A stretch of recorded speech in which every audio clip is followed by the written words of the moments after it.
I found out my inheritance was gone.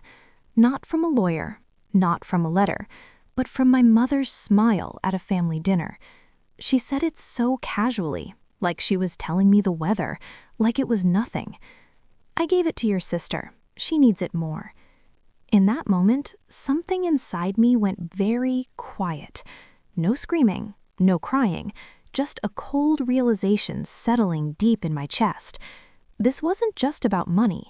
This was inheritance drama at its purest form.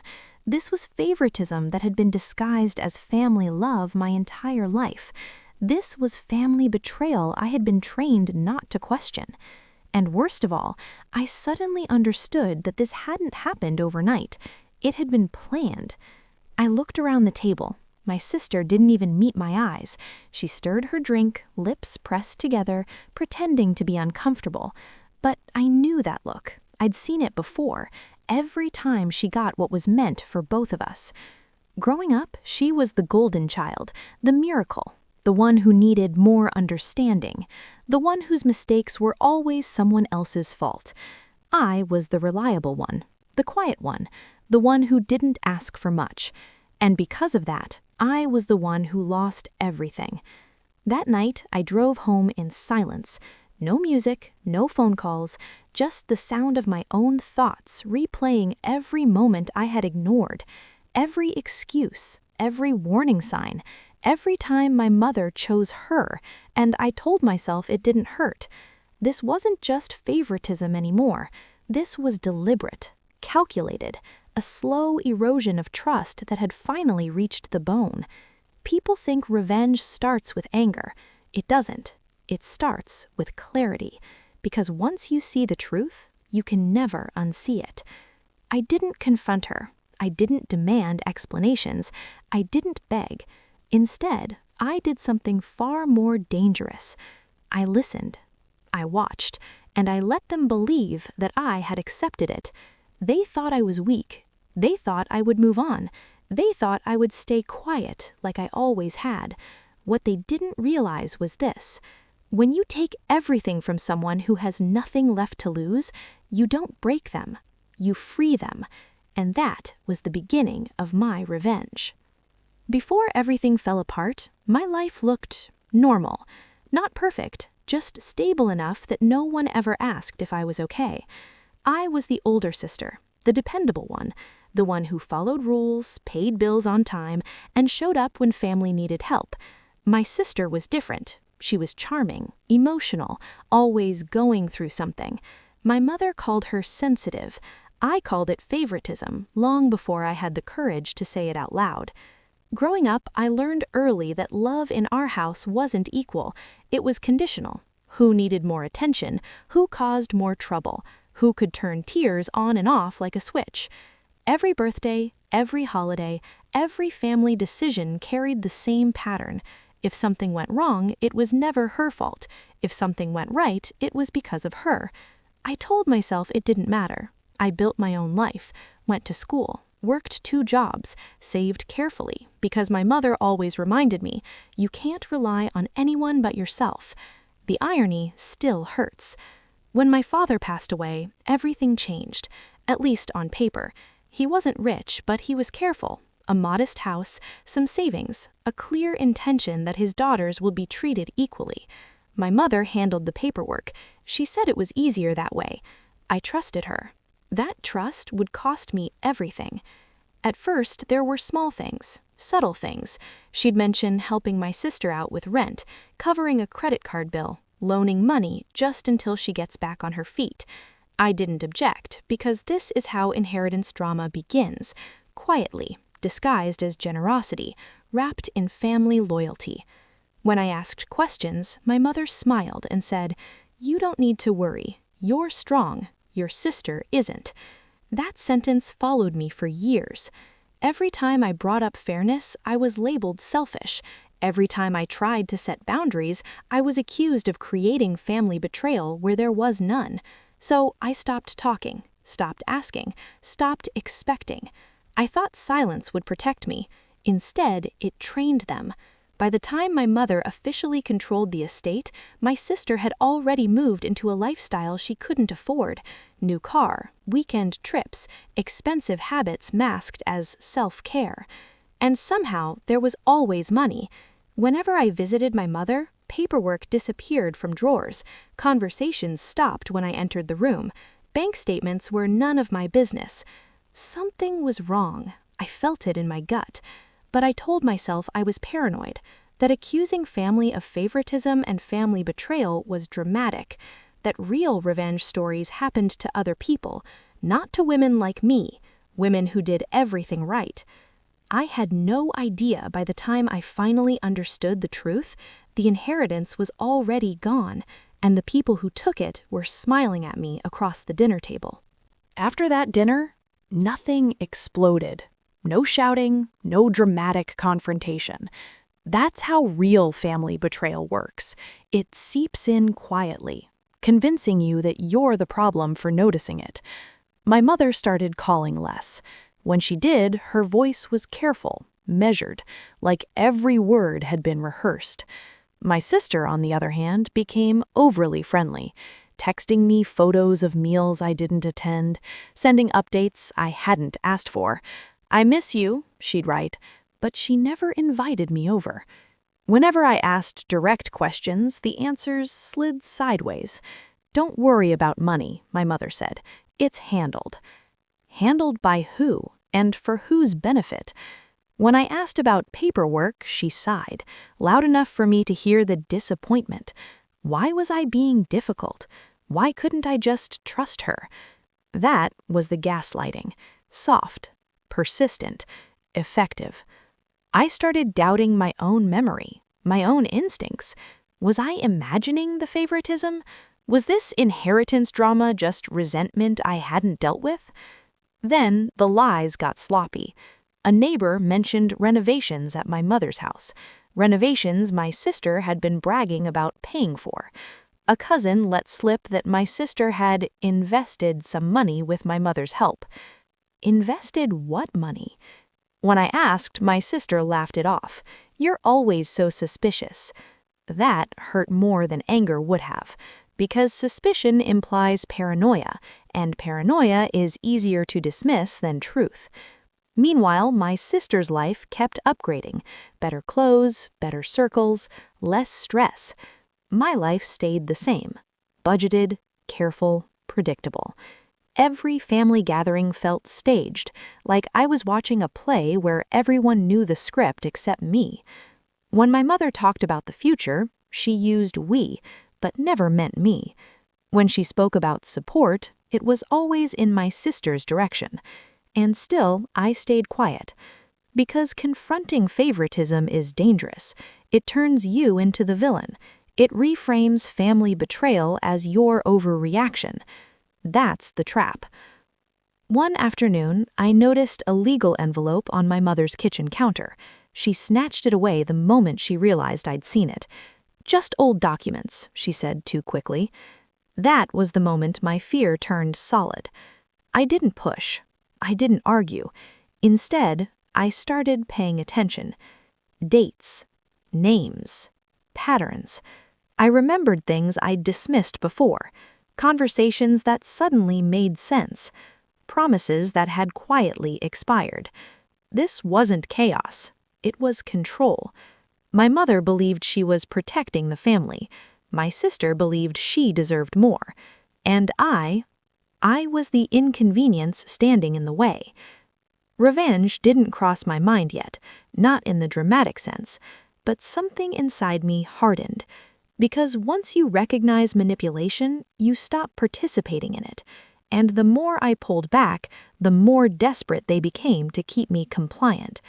That's when I realized something terrifying. They weren't afraid of me being angry. They were afraid of me understanding. And that understanding was leading me straight towards a truth I wasn't ready to face. The truth didn't come with an apology. It didn't come gently. It came by accident. A voicemail. Not meant for me, not meant for anyone outside the circle of trust they thought they still controlled. I was at work when my phone buzzed. Unknown number. I almost ignored it, but something told me not to. It was my mother's voice. She sounded tired, annoyed, nothing like the calm, reassuring tone she used with me. I already transferred the rest to her. The lawyer confirmed it's done. There's nothing left for her to question. Then a pause. A sigh. She doesn't need to know everything. The voicemail cut off. I stared at my phone, unable to breathe. There it was. No misunderstanding, no paranoia, no exaggeration. The inheritance was gone. Not reduced, not delayed. Gone. My hands were shaking, but my mind felt eerily clear. That's how emotional collapse actually feels. Not loud, but hollow. Every memory replayed itself in fast forward. Every time I was told to be patient, every time I was reminded how strong I was. Strength, I realized, had been used as a weapon against me. I didn't call my mother. I didn't confront my sister. I sat in my car for a long time after work, letting the silence stretch until it hurt. This wasn't just inheritance drama anymore. This was family betrayal written in legal ink. They hadn't forgotten me. They had erased me. That night, I asked for copies of the estate documents, not emotionally, professionally. My mother's response was immediate and defensive. "Why are you doing this? Don't you trust me? Why are you trying to tear this family apart?" There it was again, the script. When I insisted, she cried, not because she felt guilty, but because her control was slipping. My sister texted me minutes later, "You're making Mom really upset. You're being cruel." Cruel. For wanting to understand where my father's legacy had gone. I finally saw the full picture. Years of favoritism layered with justification. Family loyalty twisted into obligation. Love rationed based on usefulness. I lay awake that night, staring at the ceiling, feeling something crack open inside me. Not rage. Resolve. Because here's the truth no one tells you about revenge. It doesn't start with shouting. It starts when you stop asking for fairness from people who benefit from your silence. I knew then that confronting them directly would get me nowhere. They would deny, deflect, destroy my credibility. So I did the only thing left. I stopped reacting. I let them believe I was defeated. I let them believe I was grieving. And in that quiet space, that intentional pause, I made a decision that would change everything. I would let karma do its work. I would simply make sure it had the opportunity. I didn't change overnight. That's the mistake people expect you to make. I still answered my mother's calls, still showed up to family gatherings, still smiled at my sister like nothing had happened. They took my calm as acceptance. They mistook my silence for surrender. That's when I began to collect facts. Not rumors, not emotions, facts. I requested copies of everything I was legally allowed to see. Bank transfers, dates, signatures, timelines. I didn't accuse. I didn't threaten. I asked questions that sounded harmless, questions that forced explanations. My mother, confident in her control, talked too much. My sister, secure in her victory, grew careless. That's how favoritism becomes evidence. The more I listened, the clearer it became. They hadn't planned for scrutiny. They had planned for obedience. My sister had been living far beyond her means. The inheritance money wasn't invested. It was spent. Vacations, luxury purchases, unstable ventures dressed up as business opportunities. And my mother had enabled all of it. She believed she was protecting her golden child, but protection without accountability is sabotage. I consulted professionals quietly, not lawyers looking for conflict, advisors who understood structure, responsibility, and consequences. I learned something important during that time. You don't need to attack to trigger consequences. You just need to stop shielding people from the results of their own choices. So I stepped back. I stopped lending emotional support, stopped covering excuses, stopped smoothing things over with relatives. When extended family asked questions, I didn't defend anyone.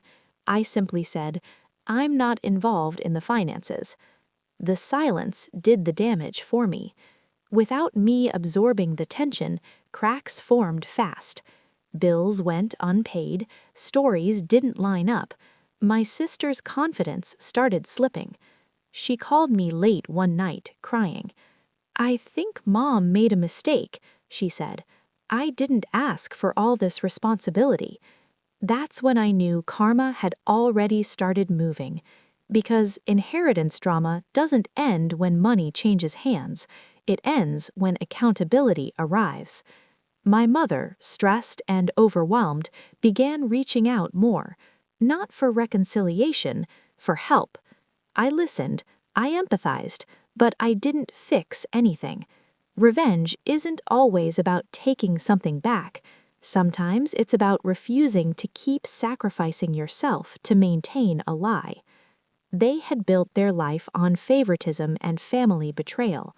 I simply removed myself as the foundation holding it up. And without that support, everything they stood on started to wobble. Quietly, predictably, inevitable. Karma didn't arrive with drama. It arrived with deadlines. The first call came from my sister, panicked and breathless. Her voice shook in a way I'd never heard before. The money was running out. Bills she didn't fully understand were stacking up. Investments she'd bragged about were failing quietly. The lifestyle she'd been handed had no structure beneath it. For the first time in her life, there was no one left to blame. My mother tried to step in, but this time she couldn't. The accounts were strained, the safety net was gone. Favoritism had finally met reality. Relatives started asking questions, not accusatory ones, curious ones. How had the inheritance been handled? Why was my sister suddenly struggling? Why was my mother so defensive? I didn't answer for them. That was the hardest part, and the most powerful. Because when you stop covering for family betrayal, the truth doesn't need a spokesperson. It speaks through consequences. A deal my sister relied on fell through. A payment bounced. Her credit suffered. The confidence she wore like armor cracked. My mother aged visibly in those months. Stress replaced certainty. Her tone softened, not from remorse, but from exhaustion. One afternoon, she finally said it. I thought I was helping. She didn't say sorry, she didn't say my name, but she admitted the mistake. That's when I felt something loosen inside me. Not satisfaction, release. I wasn't watching them suffer, I was watching them face the life they had chosen to build without fairness. Inheritance drama always pretends to be about money, but it's really about power. And once that power shifts, everything else follows. My sister avoided me after that, not out of anger, out of shame. My mother stopped asking for help. She stopped assuming I would fix things. For the first time, I was just a daughter, not a buffer, not a resource, not a sacrifice. Revenge had arrived, not because I demanded it, but because I stepped aside and let truth stand on its own. And that truth was heavier than they ever imagined. After everything settled, I expected to feel victorious. That's how revenge stories are supposed to end. But what I felt instead was quiet. Not empty, not bitter, just calm in a way I'd never experienced before. I didn't get my inheritance back, not in money, not on paper, but I got something far more valuable: clarity. For years, I had mistaken endurance for love. I thought staying silent meant keeping the peace. I believed that being understanding would eventually be rewarded. That's the lie at the heart of favoritism. It convinces you that suffering patiently makes you noble, when it really just makes you convenient. Once the inheritance drama stopped dominating every thought, I began to see how much of myself I'd given away, how many decisions I'd filtered through other people's comfort, how often I'd minimized my own pain to preserve a version of family that never truly included me. I didn't cut anyone off dramatically. I didn't announce boundaries. I simply changed. I stopped explaining myself, stopped volunteering solutions, stopped trying to earn fairness from people invested in family betrayal. And something unexpected happened. Without resistance, the manipulation lost its power. My relationship with my mother became distant but civil. There were no more financial conversations, no emotional bargaining. My sister and I barely spoke, not because I hated her, but because I finally accepted who she was. Acceptance isn't forgiveness, it's accuracy. I built a life that didn't revolve around approval, a life where my worth wasn't measured by how much I could endure. I learned that revenge doesn't have to be loud to be complete. Sometimes it looks like walking away with your dignity intact. Sometimes it's choosing peace over proving a point. The truth is, inheritance drama reveals what was always there. Money just removes the mask. Favoritism doesn't start with wills, it starts with patterns. Family betrayal doesn't begin with theft, it begins with entitlement. And revenge, real revenge, isn't about destroying others. It's about refusing to destroy yourself anymore. I didn't win by watching them fall. I won the moment I stopped waiting for them to change. If you were in my place, would you have confronted them or chosen silence like I did? I still think about that question sometimes.